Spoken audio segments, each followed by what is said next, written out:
Wait, now? Yeah. I'll keep this in, by the way. Oh, Like okay. now there's a Uh, now there's like one of those beep things with the the black and white lines, and now there's gonna be another one of those right here. Alright, hello everyone. This is Ian, and we're here bringing you the team builder for UPA Season 2, Week 1. We are the Pittsburgh Steelers, and we are taking on Grand and his Golden State Whoopers. He has a very interesting team. Like, I'm not sure how to describe it. It's like it has a lot of bulky offense, but like it also has some trick room options with Mega Slowbro, Victini, a little Executor. Also, I forgot to mention Matt's here, so Hi. if you want to, yeah. So if he chimes in every now and again, like yeah, you know Matt's here. If you've seen any of my other videos, you know he's here. All He's three of lurking. them. All three of them. He's he's lurking until I get until I get my own laptop. Then I'm golden. But But for now, you're only Ian. yeah, for now I'm only Ian. I'll change my channel name to Golden Ian. So uh, his team consists of Victini, Mega Slowbro, Thundy Eye, Fortress, Azumarill, Curum, Regular Curum, Quagsire, Exploud, Umbreon, Electros, Alolan Executor, and Alolan Sandslash, with Alolan Sandslash being a Z move user. Gotta say, I'm not quite sure why he made Alolan Sandslash of all things a Z user, The but man has a Thunderous I'm not gonna. And an Azumarill, like and a Team Belly Victini. Drum. I have no idea why he picked that as a Z move user. Like, I'm not throwing shade. I'm just kind of wondering why. You're not throwing shade. You're just throwing some shadows. Yeah, they're throwing some shadows, sneaking. Yeah. And so, his team is his fastest Pokemon is Thundurus, which again I understand if the goal of this team is to try to be semi Trick Room. Like, you want your speed tiers to be somewhere in the middle so that you can underspeed faster teams but outspeed like stall teams with a lot of bulky pivots. Like, I understand the goal of this, but because my team is really fast and really offensive, it allows me to just run certain amounts of speed on my Pokemon to basically outspeed his entire team, barring Scarfers. So I'm kind of expecting him to bring a Scarfer this week, either Exploud, Victini, or maybe Kyurem, if he does decide to bring a Scarfer. If he doesn't bring a Scarfer, then I just outspeed his entire team with a couple of my Pokemon, and that's really good for me. So I'm gonna go into the actual team here, and we're gonna see first Pokemon up is Tracer, Tapu Koko. Choice specs Tapu Koko. It it's very standard, just Volt Switch, Thunderbolt, Dazzling Gleam, U-turn. Very standard set, but it hits his entire team. Like, outside of Quagsire, this hits his entire team incredibly hard. And like I was saying, since the speed tiers are so wonky, I can actually afford to run Modest on my Tapu Koko and still outspeed everything. And just hitting choice, just if he doesn't bring Quagsire, every single time I'm in, I click Choice Specs Volt Switch. If he brings Quagsire, if it's not running like Max Spadef careful, it is getting to it KO'd by Dazzling Gleam on the switch in. And then He has a his next best check after that is like Electros, and then unless he brings yeah, Umbreon with that to Wish Pass for it. But then yeah, if that happens, well then there's a Pangoro. So have fun with that. yeah. Yeah, the thing about this team is just being able to Volt Switch into a lot of other threats on my team will just make it incredibly hard for him to deal with. It's kind of why I think he needs to bring a Scarfer, or he needs to bring like a Double Dance Thunderous with Sludge Wave, or at least an Agility Thunderous in order to deal with me. And the thing about Thunderous is that he either needs to run Nasty Plot or Agility plus 3 attacks, meaning he won't be hitting as hard, or I can Revenge Kill him, or he's running Double Dance with um, T-Bolt, most likely for Stab. And if he doesn't bring T-Bolt, then he can't break through my Fattermons. Sludge Wave for Tapu Koko, but then he can't hit Garchomp, or Hidden Power Ice. in which case Tapu Koko can eat a hit. So and then knock it out with Thunderbolt on the way in. So Thunderous can be an issue maybe late game if I lose my faster Pokemon, but it's not that big of an issue if you factor in everything else. So I think Tapu Koko here is really just going to be able to apply a lot of offensive pressure, get me a lot of momentum into my other breakers. So next Pokemon we got here is Serena, Widowmaker. She is solely here so that I don't get swept by anything like a Belly Drum Azu. And he does have 3 water types, if I remember correctly. Yeah, Mega Slowbro, Azumarill, Quagsire. Yeah, so Serena does a very good job of handling like a decent chunk of his team.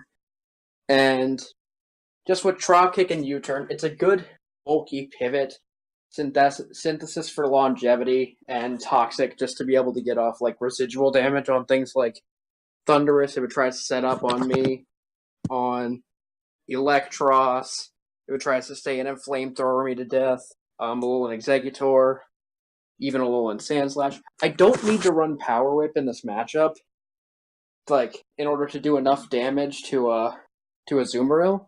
I only really need to run Dropkick, so I don't need to risk the miss. And Queenly Majesty is there, obviously, so I don't get hit with a +6 Aqua Jet. So even if I do end up getting weakened, as long as Serena is still alive, it is an Azumarill check. Because it can't Aqua Jet me. So Serena's just there to be a big Azumarill check, and I do need to play careful with it, because I don't want to allow something like a Fortress to come in, otherwise I'm going to start getting Hazard stacked.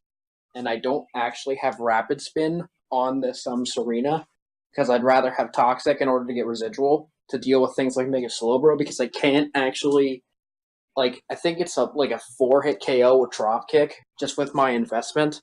So I need to be very careful around things like Mega Slowbro and Thunderous. So I just need to make sure that I'm constantly keeping up momentum so I don't stay in on things like that. So that's why I'm just running U-Turn and not Rapid Spin, because I feel like the other moves are kind of necessary. So up next, we got Pangoro, Winston. And I was honestly debating this one for a while. Do I want to run a boosting item like Expert Belt or Fist Plate or Dread Plate or something to boost its stab? Do I want to run Choice Band? Do I want to run Choice Scarf to maybe get a surprise kill on Victini or Thunderous? But in the end, I decided to go with Assault Vest, because this allows me to eat a hit from Specs Exploud if he is Special Victini, which my team doesn't switch in too well to. I can eat a hit, potentially 2, depending on his spread, and then knock him out with Crunch. Gunk Shot is there to, knock out a Azumarill. If he's not a Belly Drum set, then obviously he can't knock me out with Aqua Jet, and Gunk Shot just kind of nukes that thing. And Fire Punch is there for the Fortress, because I do not want to start getting Hazard stacked with this team. It is not something that I want to see happen. Even something like Stealth Rocks can prohibit things like my Garchomp, like you're going to see later. I know Stealth Rocks aren't very effective on Garchomp, but I kind of need all the health on Garchomp that I can for the role it needs to do. So, yeah, Pangoro's just kind of here because, like I said, speed tiers are so wonky. I outspeed everything, like, modest Exploud and below. So that's on his team. Exploud, Umbreon, Electros, unless he's running, well, even if he is running max speed, I still outspeed that. Alolan Executor, Alolan Sandslash if he's running Adamant, Quagsire, Fortress, and Mega Slowbro. So 8 out of 12 of his Pokemon are outsped by Pangoro immediately, no matter what. So, yeah, that's kind of why Pangoro is here. He does not have good switch-ins to Pangoro, and it kind of just wall breaks through a lot of his team, even without any sort of boosts. So, to go along with Pangoro, we got Swellow, Farah. And why I'm running Swallow is kind of for the same reason I'm running Tapu Koko. Does massive damage to his team, and it outspeeds every single Pokemon. Again, unless he's running a Scarfer. And the reason why I'm running Facade over something like Spec Swallow is because Spec Swallow is a bit easier for him to prepare for. Umbreon can take 2 hits if he's max special defense easily. Thundurus can potentially Thunder Wave me if he decides to bring a Prankster set. And Alolan Sandslash can take a lot of hits if he makes the proper predictions, so can Fortress. So I think Flame Orb this week with Guts allows me to hit his team really hard with Facades and just continue to apply that offensive pressure. And just to run a mix set with Heat Wave, just with 16 special attack EVs, just because that allows the roll to be really in my favor to just knock out Fortress immediately if he's not Akaberry. The Heat Wave will be there to catch him by surprise, because if he thinks I'm fully invested in the Guts set, then I can just catch him off guard with a Heat Wave, especially if I catch that thing with a Facade coming in. Like, because any sort of chip makes the roll incredibly in my favor. And I just knock that thing out with a Heat Wave, and then I don't have to deal with it at all. That's pretty much the point of Swallow, just break through. Then we got Mew, Soldier 76.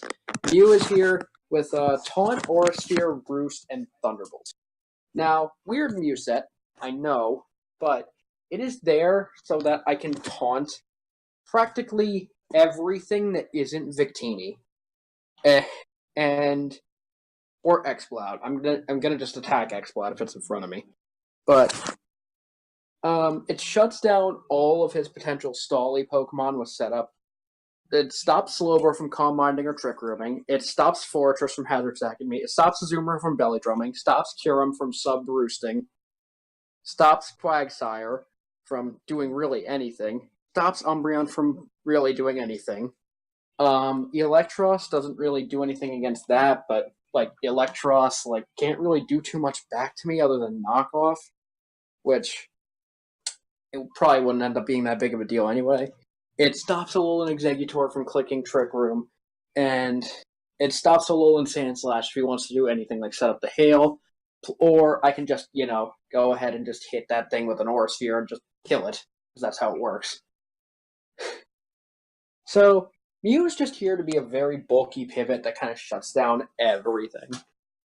So, that's about it for Mew. That's all it really needs. Thunderbolt, Aura Sphere, it's everything on his team for neutral to super effective. So, that's all I really need.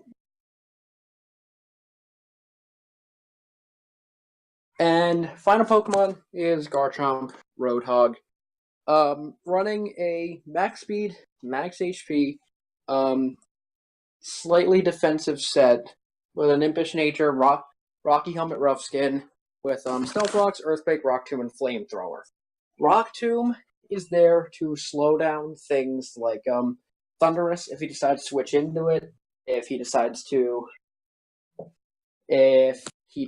to, what else? It's also to slow down things like Kyurem to make it more easily to revenge by my entire team, like Pangoro. And why I'm running Rough Skin Rocky Helmet is for Banded Victini. If he brings Banded Victini and I don't bring this, it nukes anything else that comes in. Because I'm not bringing Alomomola this week, because Alomomola gives things like Kyurem, gives things like Thundurus, gives things like even Umbreon, and things like Azumarill, just kind of free setup, and I don't really need that passiveness in this matchup. So I really do think I need the switch in to Victini. I don't think he would bring a Banded Victini just because I do have Alomomola, but he could bring Banded with Bolt Strike and then just assume he can kind of go through my team if enough chip is on it, which he still can. I mean, defensive Arcanine can also switch in decently well to it, but I don't like Arcanine's matchup outside of it, it's again kind of just fodder for the Mega Slowbro. It's kind of fodder for the Quagsire. It's kind of fodder for the Umbreon. For like a lot of his team. It could be good for something like the Alolan Sandslash, but you can take hits from Alolan Sandslash, and Goro can take a hit. I think even Tapu Koko can take a hit. Serena, if it's like at full health, can take a hit. Can't really do too much back to it, but it can pivot into something that can do a lot back to it. So that's basically all that's needed. So I think Garchomp is going to be very helpful there. So that should be it. Yeah, and of course, Stealth Rocks kind of, pressure his team a lot. Things like Victini and Thundurus. Make sure Fortress isn't sturdy for everything else. Flamethrower's there for Fortress. I was gonna run Toxic for Mega Slowbro, but I really don't want Fortress to hazard stack me, and I have other ways to deal with Mega Slowbro. So that's all my bases. That's all I need. That's the team builder. That's for week 1.